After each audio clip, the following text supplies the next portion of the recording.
సంగారెడ్డి జిల్లా పటాన్చెరు పరిధిలోని ఇద్రేసి మున్సిపాలిటీ 6వ వార్డులో పోలింగ్ సందర్భంగా ఉద్రిక్తత చోటు చేసుకుంది. కాంగ్రెస్ నాయకులు అల్లర్లకు ప్రయత్నించారని పోలీసులు లాఠీచార్జ్ నిర్వహించారు. ఘటనలో కాంగ్రెస్ అభ్యర్థి నాగరాజుకు గాయాలయ్యాయి. రామేశ్వరం బండ వీక సెక్షన్ కాలనీలో పోలీసులకు వ్యతిరేకంగా నినాదాలు చేశారు. పోలీసులు బీఆర్ఎస్ అభ్యర్థి అంతిరెడ్డికి అనుకూలంగా వ్యవహరిస్తున్నారని నాగరాజు ఆరోపించారు.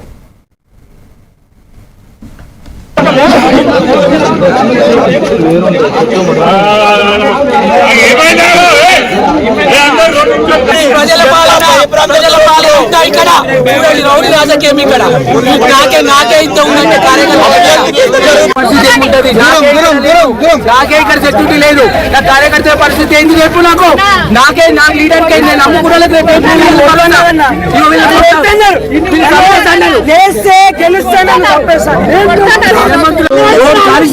వాళ్ళైనా ఉంటా. నేను క్యారెక్టర్ అంటే 4 సార్లు కుడతాను, 5 సార్లు చూపెట్టాలి దెబ్బలు. అసలు మీరు ఏం చేస్తున్నారు? అసలు ప్రజలకు సేవ చేయాలి. మేము వస్తే రౌడీలకు సపోర్ట్ చేస్తున్నారు. రౌడీలకు సపోర్ట్ చేస్తున్నారు.